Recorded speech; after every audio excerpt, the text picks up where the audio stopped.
अब हम देखिए बहुत ही इंपॉर्टेंट चैप्टर डिस्कस कर रहे हैं CA final point of view से, बहुत ही इंपॉर्टेंट चैप्टर है एग्जामिनेशन पॉइंट ऑफ व्यू से, that is assessment of public charitable and religious trusts, assessment of private trusts. Assessment of trust वाला चैप्टर हम discuss कर रहे हैं। अब इसके अंदर क्या है, देखिए दो डिफरेंट रिजीम्स चल रही हैं। एक तो जो नॉन प्रॉफिट मेकिंग ऑर्गेनाइजेशंस हैं, they can avail of the exemptions under to different independent regime.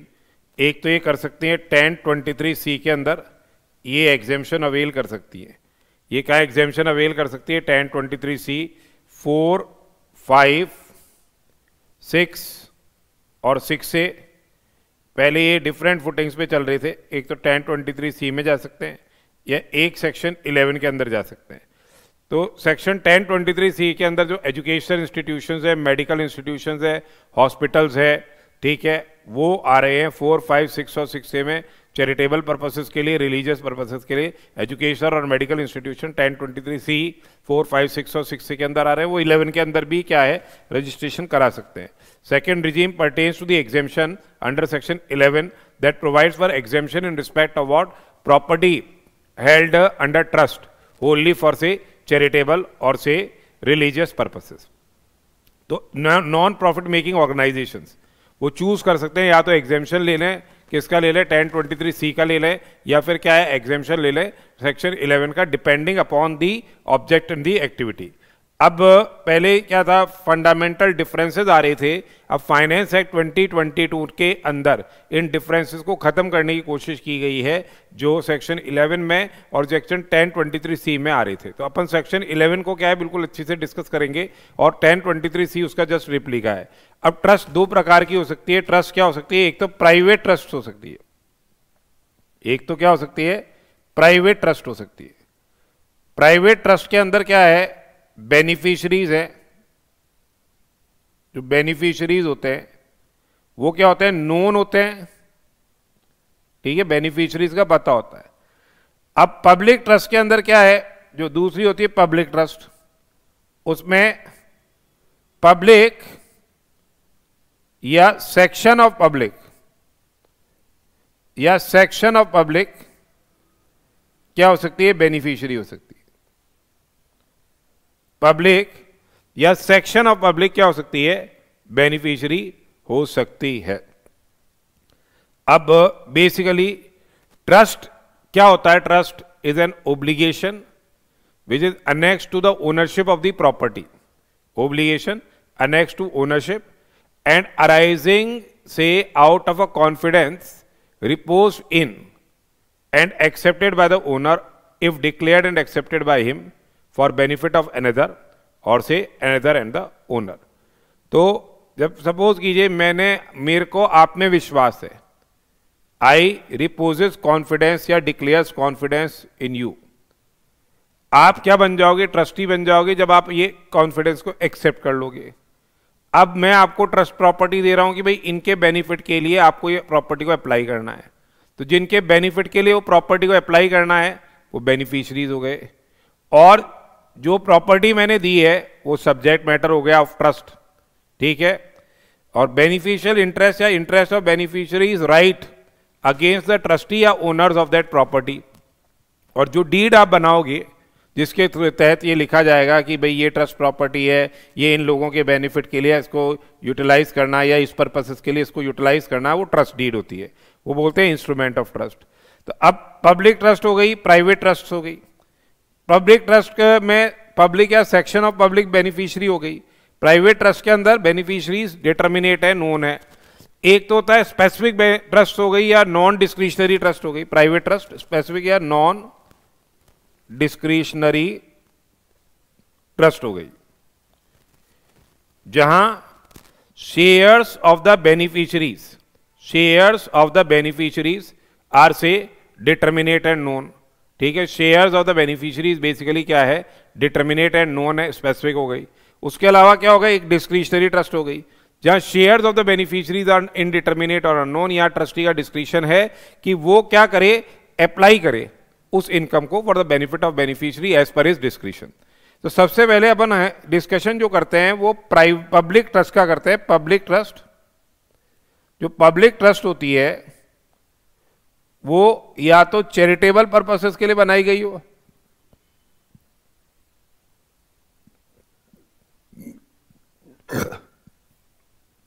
या रिलीजियस पर्पसेस के लिए बनाई गई हो।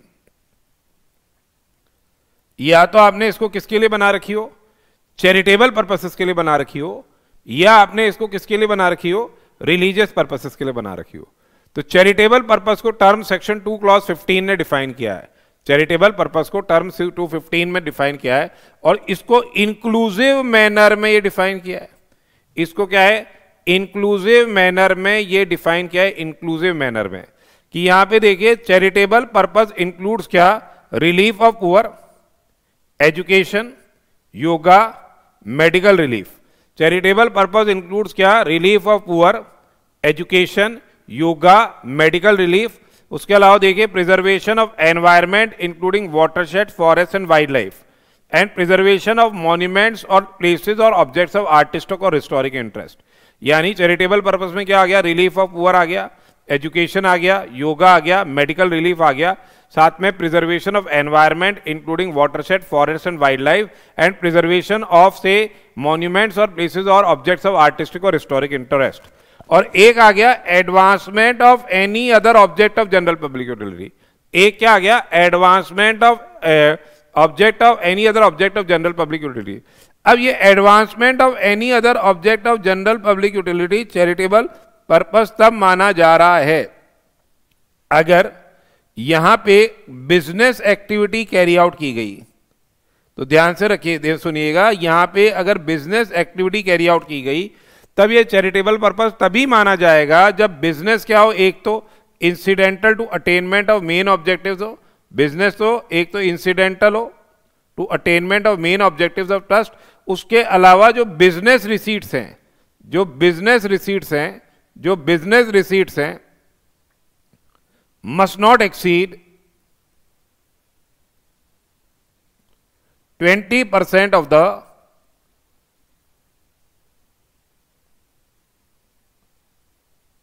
total receipts।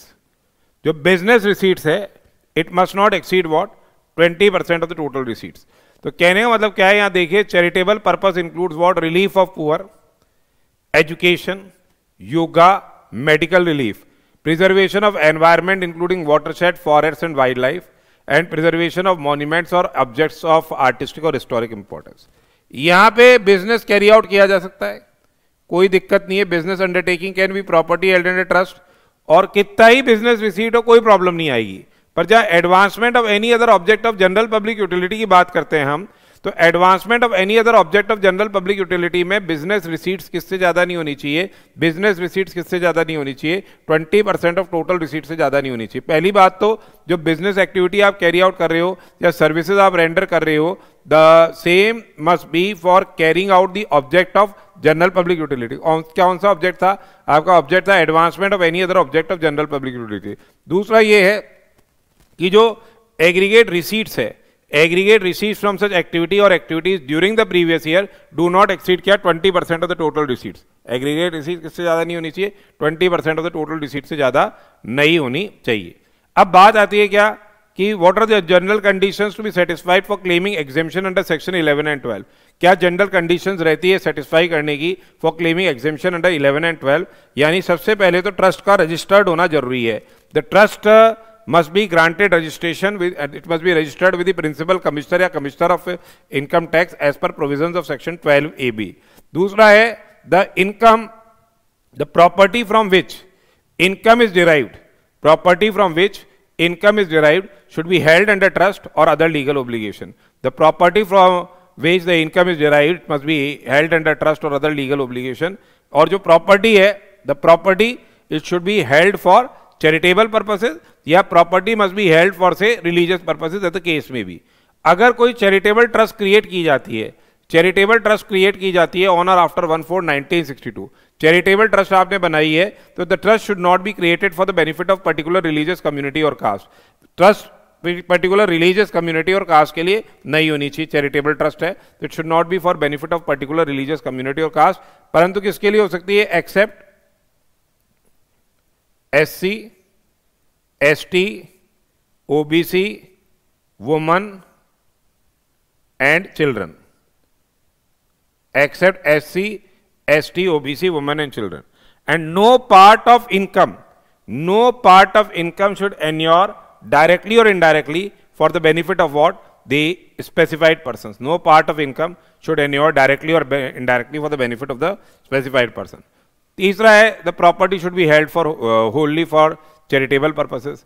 अगर नेक्स्ट कंडीशन ये भी है कि अगर आपकी ट्रस्ट है और income before allowing exemption under 11 and 12, exemption देने से पहले इनकम ऑफ ट्रस्ट एक्सीड कर रही है maximum amount not chargeable to tax, तो एक तो उसको अपने बुक्स ऑफ अकाउंट्स मेंटेन करने पड़ेंगे और ट्रस्ट को उन अकाउंट्स को ऑन और before the specified date chartered accountant से ऑडिट करानी है. यानी अगर income before allowing exemption under 11 and 12 exceed maximum amount not chargeable to tax, तो उसको बुक्स ऑफ अकाउंट मेंटेन करने हैं और उसको क्या करानी है? ऑडिट करानी है. उसके अलावा एटलीस्ट क्या है? At least 85% of the income is required to be applied for से charitable and religious purposes. Balance क्या है? 15% कैन बी क्या? Set apart. ठीक है, बैलेंस क्या है? 15% कैन बी क्या? Set apart for future purposes. तो अब एक बार देखिए आप कैसे इनकम की कंप्यूटेशन करते हो. देखो ऐसे करते हैं अपन, computation of income derived from, या यूं कर ले, computation of income of charitable trusts.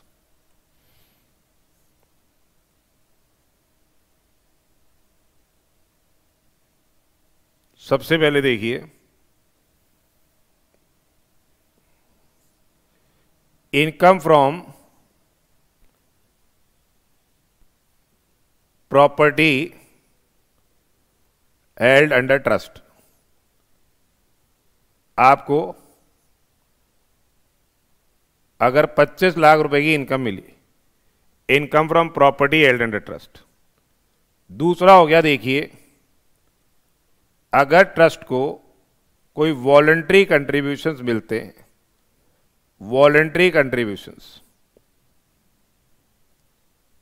वो भी income from property held under trust होती है. Other then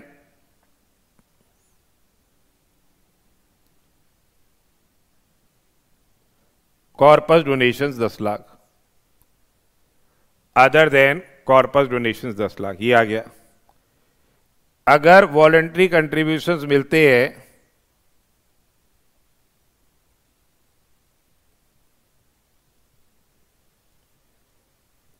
in form of corpus donations, अगर वॉलंटरी कंट्रीब्यूशंस मिलते हैं in form of corpus donations, तो वे एग्जेम्प्ट हो जाएंगे if invested under section 11(5) modes, तो ये एग्जेम्प्ट हो जाएंगे. और अगर वॉलंटरी कंट्रीब्यूशंस मिलते हैं आपको कॉर्पस डोनेशन के फॉर्म में, कॉर्पस डोनेशन के फॉर्म में, same shall not be exempt, वो एग्जेम्प्ट नहीं रहेंगे. If not invested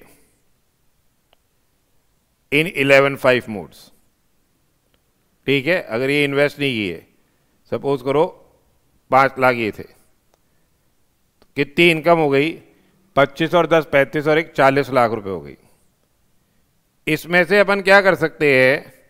15% set apart कर सकते हैं, लेस 15%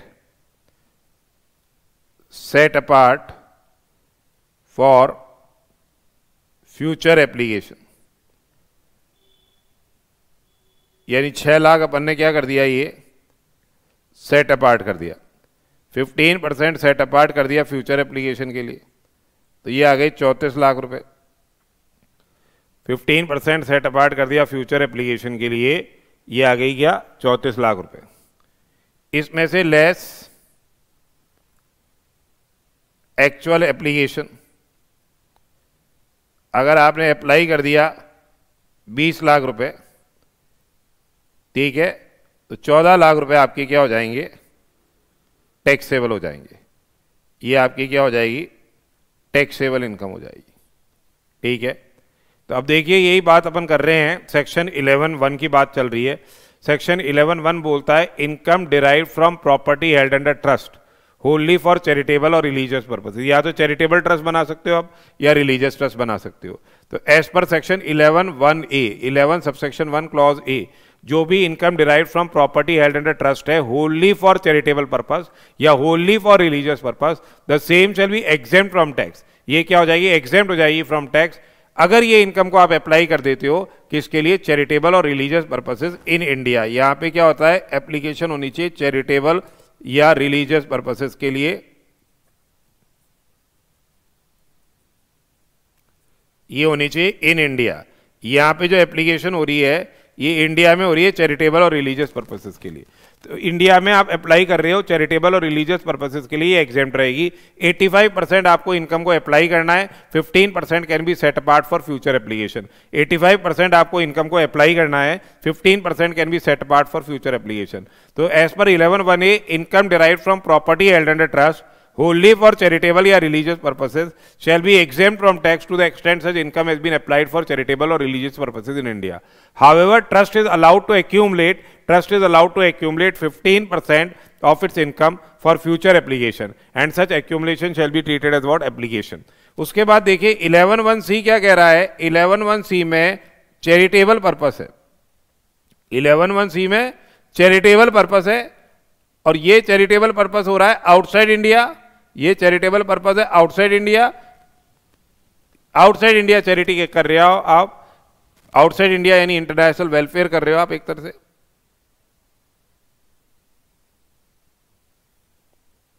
इन विच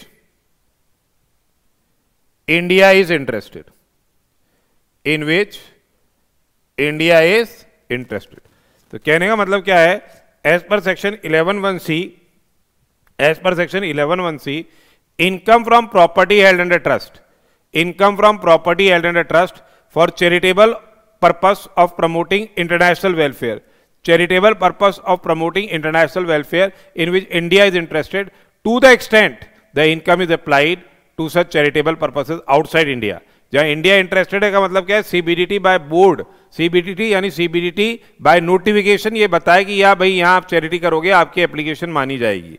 फिर आता है 11(1)(d), 11(1)(d) ये बोल रहा है कि अगर ट्रस्ट को कोई कैपिटल डोनेशंस मिलती है टुवर्ड्स कॉर्पस, अगर कोई ट्रस्ट को कॉर्पस डोनेशन मिलती है, अगर ट्रस्ट को कॉर्पस डोनेशन मिलती है, corpus donation made with a specific direction, corpus donation made with a specific direction that कि भाई डोनेशन कंट्रीब्यूशन जो मिले हैं एक तरह से स्पेसिफिक डायरेक्शन है, that they shall form the part of corpus of the trust, वो एग्जेम्प्ट रहेंगे। कॉर्पस डोनेशन एग्जेम्प्ट रहेगी प्रोवाइडेड उनको आपने इन्वेस्ट कर दिया हो किसमें, सेक्शन 11(5) मोड्स में। तो voluntary contribution made with a specific direction, voluntary contributions made with a specific direction that they shall form the part of the corpus of the trust or institution, ये exempt रहेगी subject to the condition that voluntary contributions are invested or deposited in one or more of the forms of the mode specified under 11(5). अब अपन ने बोल ही दिया एक चीज, तो 12 क्या बोल रहा है, 12 ये बोल रहा है कि अगर ट्रस्ट को कोई वॉलंटरी कंट्रीब्यूशन मिलते हैं अदर देन कॉर्पस डोनेशंस तो वो मानी जाएगी income derived from property held under trust. Corpus donation भी income derived from property held under trust है, आपको उसको क्या है इन्वेस्ट करना पड़ेगा सेक्शन 11(5) मोड्स में, तभी वो एग्जेम्प्ट रहेगी, अदरवाइज वो एग्जेम्प्ट नहीं रहेगी। उसके अलावा अगर कोई एजुकेशनल इंस्टीट्यूशन है या मेडिकल इंस्टीट्यूशन है, अगर कोई एजुकेशनल इंस्टीट्यूशन है या मेडिकल इंस्टीट्यूशन है और वो बेनिफिट ऑफ इंटरेस्टेड पर्सन के लिए कोई भी इनकम को अप्लाई कर देता है, इंटरेस्टेड पर्सन के बेनिफिट के लिए कोई भी इनकम को अप्लाई कर देता है, इंटरेस्टेड पर्सन के बेनिफिट के लिए वो इनकम को अप्लाई कर देता है, तो उस पर्टिकुलर सर्कमस्टांस में, उस पर्टिकुलर सर्कमस्टांस के अंदर जितने एक्सटेंट तक की इनकम अप्लाई की गई है स्पेसिफाइड पर्संस के बेनिफिट के लिए, यानी author of trust, founder of institution वगैरह के बेनिफिट के लिए अपन ये इनकम को अप्लाई कर देते हैं, तो जितने एक्सटेंट तक की इनकम अप्लाई की गई है वो भी इनकम मानी जाएगी from property held under trust, और कोई फंडामेंटल उसमें एग्जेम्पशन का बेनिफिट आपको नहीं मिलेगा। अब कई बार ऐसा होता है कि ट्रस्ट को इनकम इज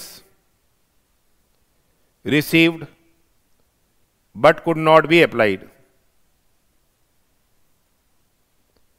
भाई मार्च में मिले तो कहां से अप्लाई करोगे? हो सकता है 31 मार्च को ही रिसीव होए, तो अप्लाई कैसे करोगे आपको? या फिर क्या है, हैज नॉट बीन रिसीव्ड, उसको रिसीव नहीं हुई, एक्रूअल सिस्टम ऑफ अकाउंटिंग में चल रहे, रिसीव नहीं हुई, तो इसको आपको जिस साल आपके रिसीव हो उस साल अप्लाई करो या उसके नेक्स्ट ईयर में अप्लाई करो। अगर नेक्स्ट ईयर में अप्लाई नहीं की तो चार्जेबल टू टैक्स हो जाएगी। और अगर इनकम रिसीव हो गई है but could not be applied, तो उसको नेक्स्ट ईयर में अप्लाई करना है। इसके लिए असेसिंग ऑफिसर से आपको एक्सटेंशन मांगना पड़ेगा। That is what, where due to certain reasons आपकी income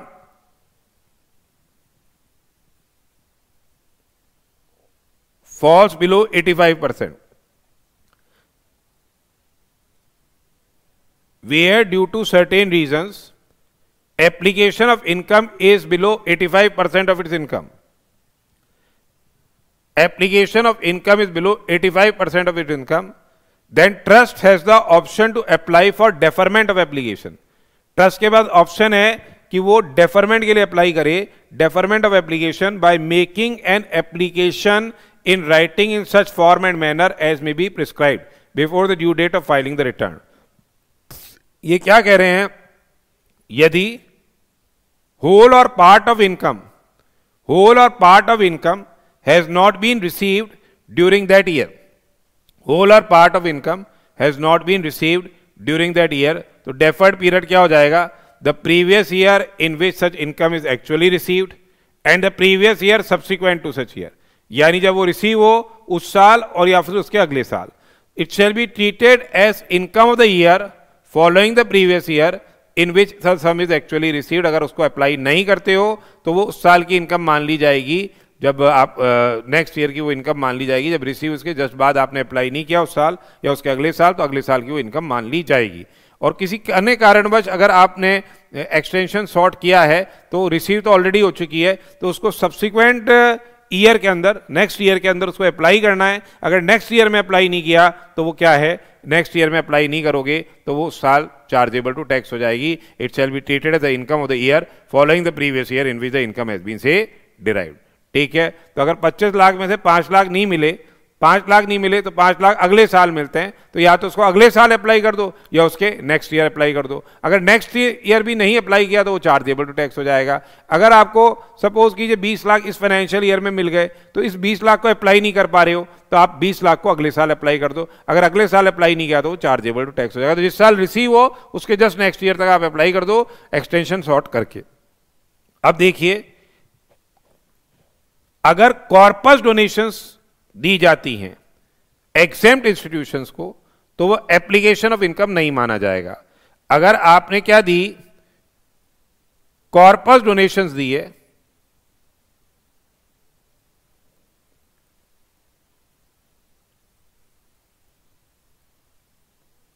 to exempt institution shall not be treated as application of income.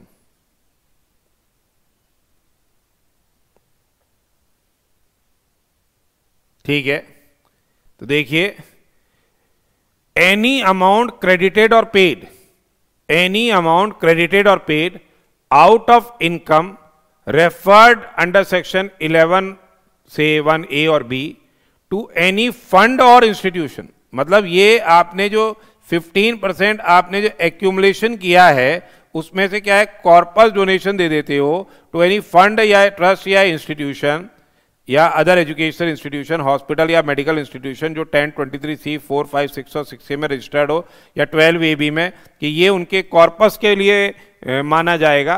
तो जो 15% आपने एक्यूमुलेशन किया है, भले इसे 15% करो या 85% करो, एक्यूमुलेशन में से अगर आप क्या है इनको कॉर्पस डोनेशंस दे देते हो तो वो कॉर्पस डोनेशंस क्या है, आपकी एप्लीकेशन नहीं मानी जाएगी। वो कॉर्पस डोनेशंस आपकी क्या है, एप्लीकेशन नहीं मानी जाएगी, चाहे वो 1023C 4, 5, 6 और 6A वाले इंस्टीट्यूशंस हो या 12AB में रजिस्टर्ड चैरिटेबल ट्रस्ट हो, उनको अगर आपने कॉर्पस डोनेशंस दी। उसके अलावा जब आप इनकम कंप्यूट कर रहे हो,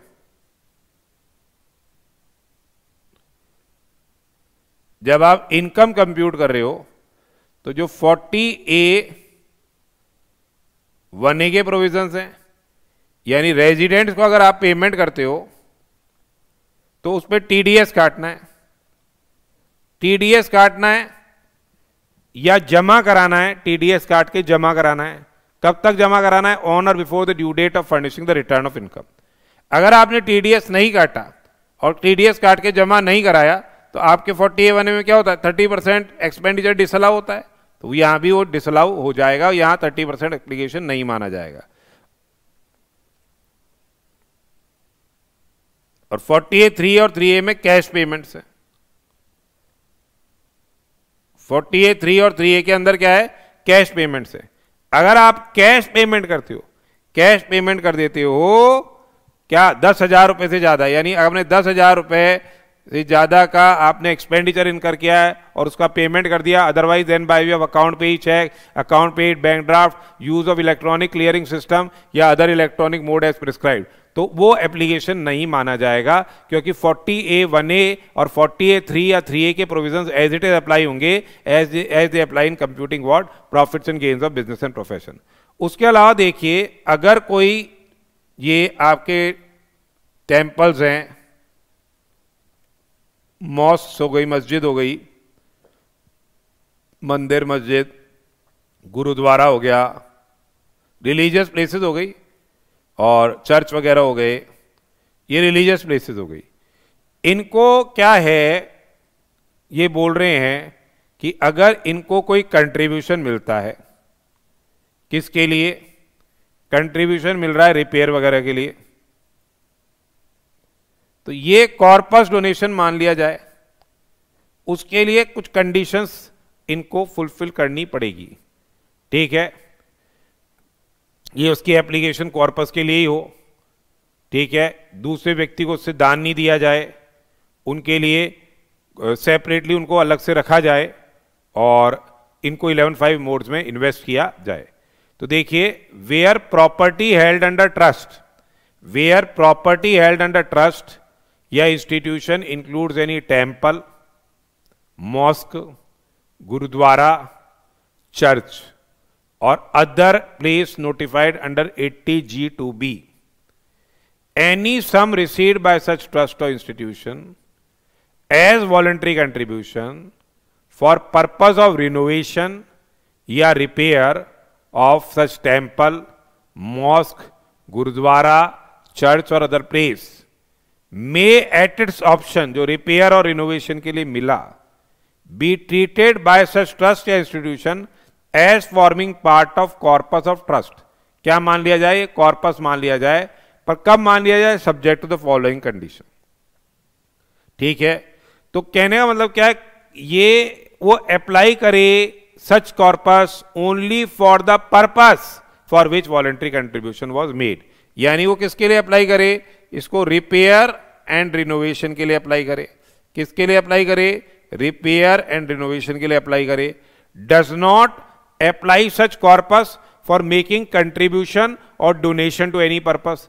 उस कॉर्पस से दूसरे व्यक्ति को दान नहीं दिया जाएगा, उस कॉर्पस को सेपरेटली आइडेंटिफाइबल रहेगा, मेंटेन सच कॉर्पस एज सेपरेटली आइडेंटिफाइबल और इन्वेस्ट और deposit such corpus in forms and modes specified under 11(5)। तो ये मॉस्क, गुरुद्वारा, टेम्पल, चर्च वगैरह को वॉलंटरी कंट्रीब्यूशन मिलते हैं रिपेयर्स और रिनोवेशन के लिए, उसको कॉर्पस भी माना जाता है। अगर ये कंडीशंस का वायलेशन हो गया, वेयर एनी ट्रस्ट और institution has treated any sum received by it forming the part of corpus and subsequently conditions specified therein is violated, जो sum has been deemed, जो sum received हुआ है, it will be deemed to be what? The income of trust or institution of the previous year during which the violation takes place। तो जिस साल इसका violation हुआ है उस साल क्या है, वो इनकम मान लिया जाएगा। अब अगर आपने सपोज कीजिए कॉर्पस आपका फंड था, कॉर्पस फंड से आपने एप्लीकेशन कर दी, तो same shall not be regarded as application, same shall not be regarded as application। Corpus से अगर आपने एप्लीकेशन कर दी तो एप्लीकेशन ऑफ इनकम नहीं मानी जाएगी। अब सपोज कीजिए 25 लाख रुपए का कॉर्पस फंड था आपने 5 लाख विड्रॉ करके इससे आपने रेवेन्यू एक्सपेंडिचर इनकर कर दिया, तो ये एप्लीकेशन नहीं माना जाएगा। पर आपने क्या किया, नेक्स्ट ईयर के अंदर ये वापस से जो 5 लाख रुपए थे, आपने वापस से इस एक्सटेंट तक का क्या है, कॉर्पस वापस से मेंटेन कर दिया। जो इनकम आई उससे आपने वो कॉर्पस वापस से मेंटेन कर दिया। तो पिछले साल तो ये एप्लीकेशन नहीं मानी गई थी, अब वापस से वो कॉर्पस मेंटेन कर रहे हो, तो इस साल वो क्या है, एप्लीकेशन मान ली जाएगी। तो application for charitable or religious purpose, application for charitable or religious purpose from the corpus of the trust shall not be treated as application of income for charitable or religious purpose। तो ये income नहीं मानी मतलब application नहीं मानी जाएगी किसके लिए, चैरिटेबल और रिलीजियस पर्पसेस के लिए। ये एप्लीकेशन नहीं मानी जाएगी किसके लिए, चैरिटेबल और रिलीजियस पर्पसेस के लिए। However the amount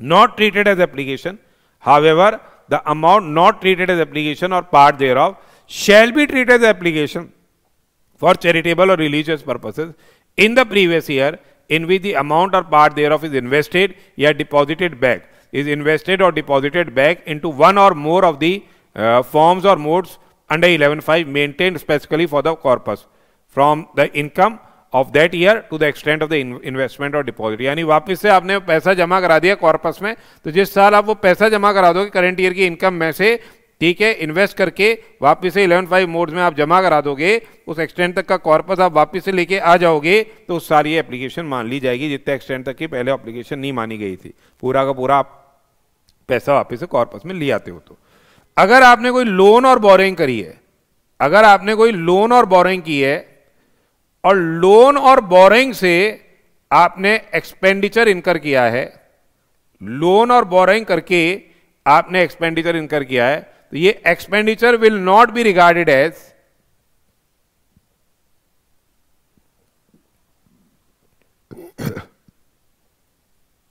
application of income.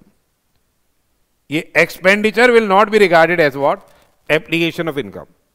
तो application for charitable or religious purposes, application for charitable or religious purposes from any loan or borrowing, application for charitable or religious purposes from any loan or borrowing shall not be regarded as application for charitable or religious purposes।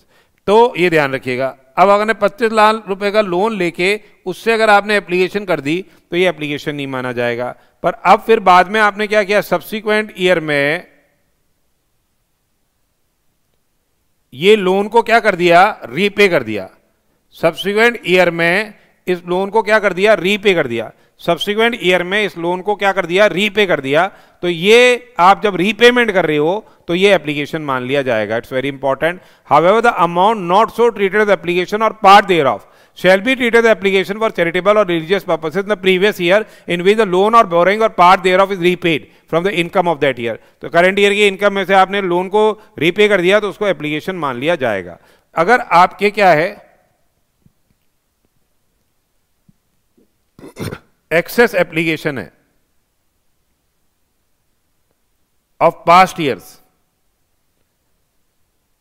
Access application of past years है, ठीक है, shall not be allowed to be set off, shall not be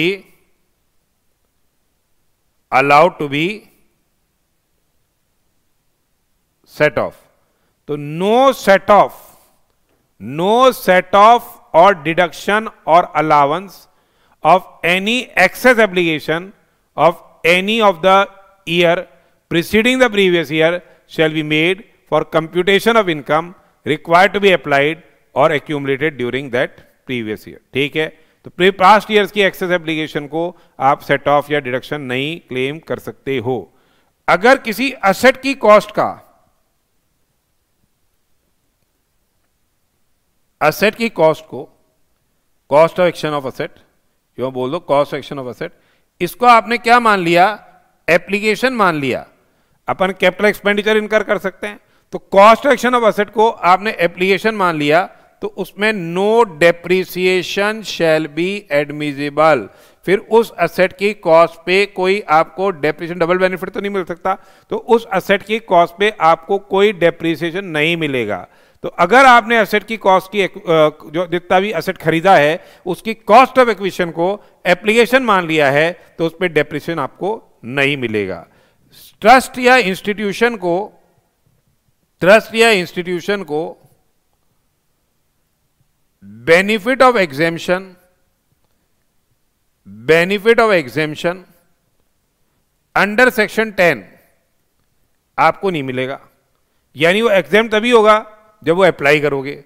जैसे interest tax free bonds है, interest उसका tax free है और trust ने उस इन्वेस्टमेंट किए हुए हैं उन बॉन्ड्स में, तो ये इंटरेस्ट इनकम उनकी तभी एग्जेम्प्ट होगी जब वो अप्लाई कर दे इसको चैरिटेबल और रिलीजियस पर्पसेस के लिए। पर 10(1) जो है एग्रीकल्चरल इनकम का बेनिफिट उसको मिल जाएगा, एग्रीकल्चरल इनकम का बेनिफिट उसको मिल जाएगा। उसके अलावा 10(23)(c) में अगर ट्रस्ट वापस से अप्रूवल ले लेती है तो उसका एग्जेम्पशन का बेनिफिट मिल जाएगा।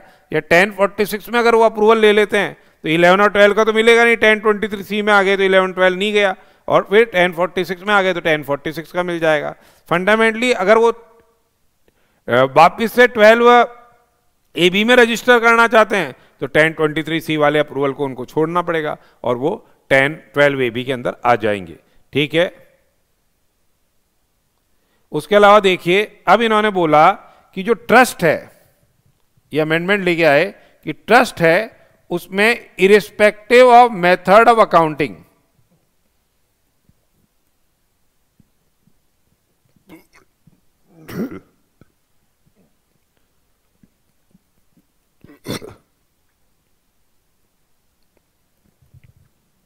भले ही से आपकी एक्रूअल सिस्टम ऑफ अकाउंटिंग हो, irrespective of method of accounting,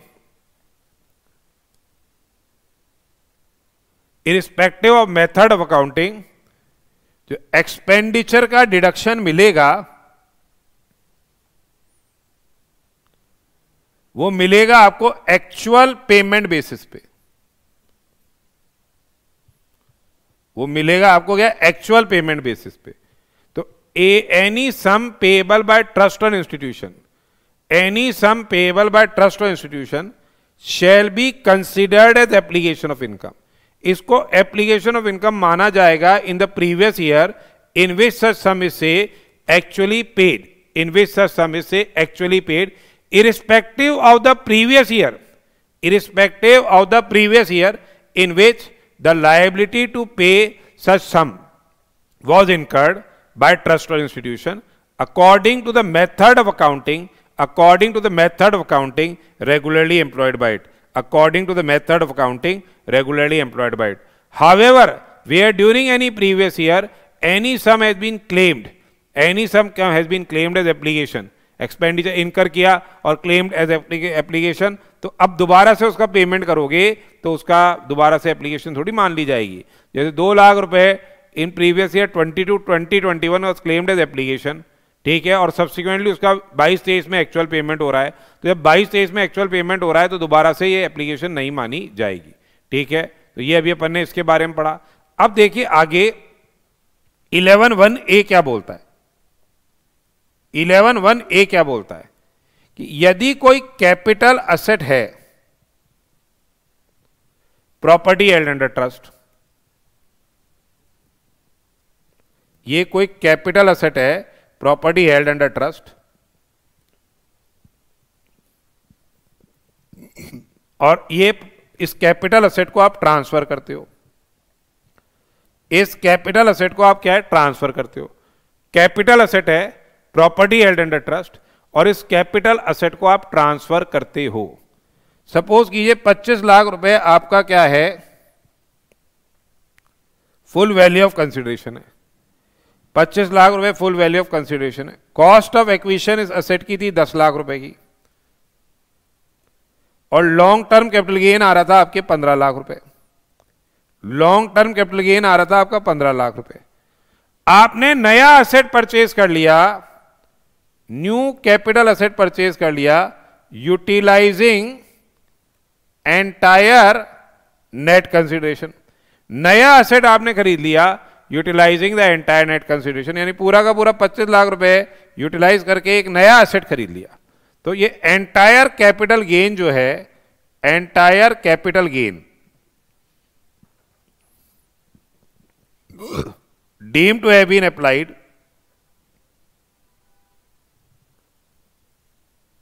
for charitable purpose, entire capital gain deemed to have been applied for say charitable purpose.